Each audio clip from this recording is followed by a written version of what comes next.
괜찮아. 괜찮아요. Anjay. Assalamualaikum warahmatullahi wabarakatuh. Perkenalkan, saya Wulan Sulisti Arli dari kelas manajemen 22A. Di sini saya ingin menjelaskan tentang strategi operasi.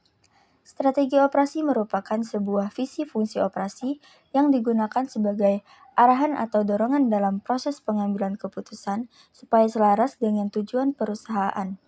Visi fungsi operasi dari strategi ini harus diintegrasikan dengan strategi bisnis dan nantinya akan direfleksikan ke dalam bentuk rencana formal. Adanya visi dan arahan dalam proses pengambilan keputusan ini harus dapat menghasilkan sebuah pola pengambilan keputusan yang konsisten sehingga menciptakan keunggulan perusahaan dalam persaingan. Beberapa ahli juga memiliki pendapat yang beragam tentang definisi strategi operasi.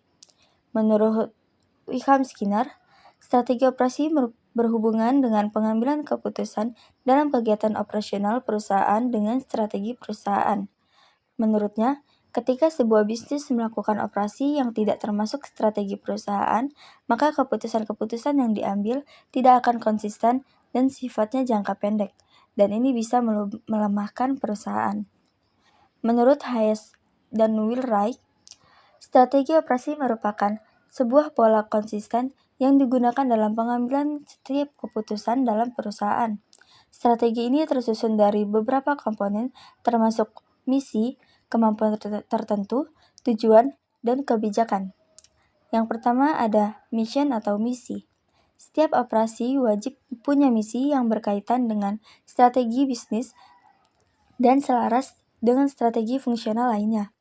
Misi operasi merupakan bagian dari strategi utama bisnis yang dipilih ke unit bisnis. Contohnya, strategi bisnis yang dimiliki oleh perusahaan adalah untuk menjadi pemimpin dalam produk. Maka misi operasi yang dapat dilakukan adalah dengan menonjolkan pengenalan produk baru serta fleksibilitas produk yang disesuaikan dengan berubahnya kebutuhan pasar. Yang kedua, distinctive competence. Adanya distinctive competence memungkinkan operasi berlangsung lebih baik dari pesaing. Hal ini mungkin dilakukan dengan adanya sumber daya unik yang tidak dimiliki oleh kompetitor dan sulit untuk ditiru. Distinctive competence ini juga harus sesuai dengan misi operasi perusahaan. Komponen ini tidak hanya penting dalam menentukan strategi utama dari bisnis, tapi juga kunci bagi kesuksesan perusahaan. Operation Objective. Tujuan utama dari operasi ada 4, yakni cost, flexibility, quality, dan delivery. Semua tujuan ini harus dibuat berdasarkan misi utama dan bisa diukur secara kuantitatif maupun kualitatif.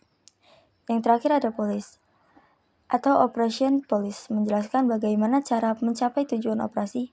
Operasi policy sebaiknya digunakan dengan mengembangkan setiap keputusan utama, yakni proses, sistem kualitas, kapasitas, dan inventaris. Strategi operasi memiliki 3 input utama, yakni strategi bisnis, analisis internal, dan analisis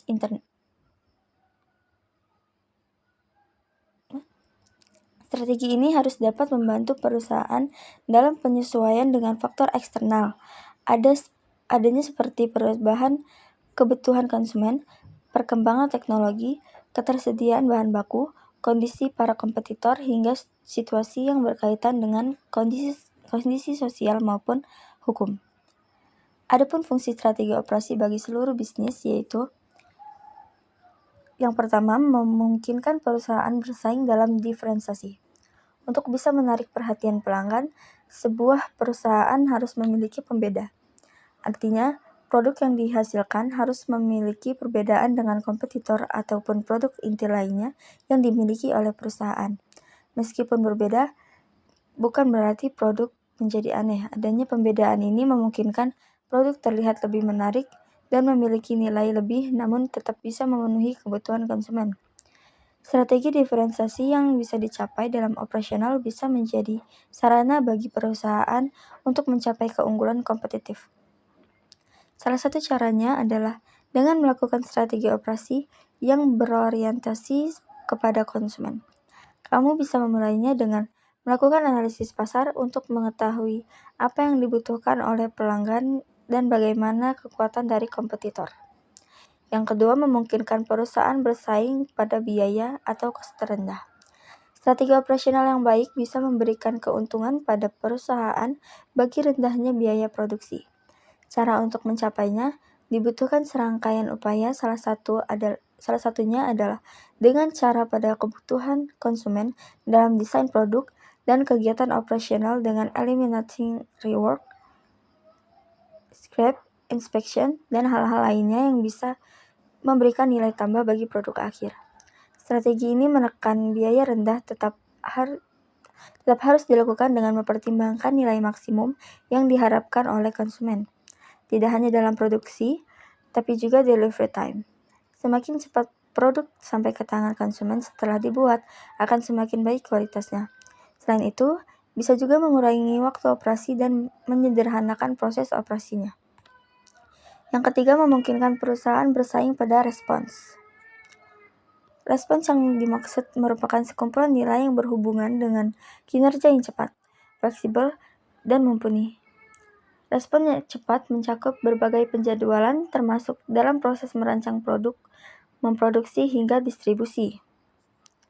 Sementara itu, respon yang fleksibel berhubungan dengan kemampuan perusahaan dalam merespon perubahan-perubahan yang mungkin terjadi di pasaran termasuk fluktuasi volume produksi hingga perubahan atau pembaruan desain produk. Bentuk dari strategi operasi. Yang pertama, perencanaan produk. Sesuai dengan namanya, strategi operasi yang berkaitan dengan perencanaan produk berkaitan dengan proses produksi.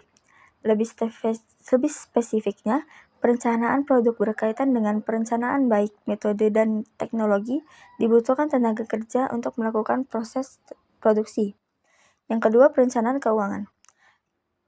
Perencanaan keuangan berkaitan dengan perencanaan terkait dana yang dibutuhkan untuk menjalankan aktivitas atau operasional perusahaan sehari-hari.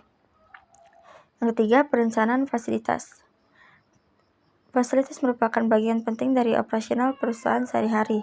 Perencanaan fasilitas yang baik akan memastikan kalau tenaga kerja memiliki fasilitas yang baik juga yang dibutuhkan untuk memastikan kalau proses produksi berjalan dengan lancar. Yang keempat, perencanaan pemasaran.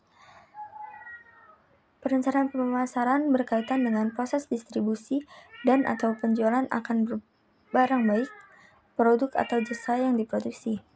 Kelima, perencanaan sumber daya manusia, yang membahas hal-hal terkait manajemen sumber daya, mulai dari perencanaan atau pencarian rekrutmen, penyelesaian, hingga penempatan tenaga kerja dalam pos-pos yang sudah ditentukan sebelumnya. Yang terakhir, elemen-elemen dari strategi operasi yang efektif. Strategi operasi adalah hal yang kompleks dan rumit. Karenanya, strategi operasi memiliki banyak elemen yang dapat membantu kesuksesan implementasinya. Adapun elemen-elemen dalam strategi operasi yang harus diketahui, yang pertama, misi operasi. Untuk dapat memiliki strategi operasi yang efektif, harus memastikan kalau strategi operasi bisnis memiliki prioritas atau tujuan. Untuk menjamin misi operasi tercapai, harus memastikan kalau bisnis memiliki manajemen operasional yang baik. Tanpa manajemen operasional yang baik, misi dalam strategi operasi bisa terhambat, khususnya dalam bidang administratif. Yang kedua, sasaran operasi. Jelas dalam arti strategi operasi harus memiliki hal yang bisa diukur secara pasti. Sasaran operasi ini nantinya akan dibagi ke dalam dua jenis, yaitu sasaran jangka panjang dan jangka pendek. Yang terakhir, kebijakan operasi. Kebijakan operasi meliputi hal-hal tentang bagaimana mencapai misi dan sasaran operasi.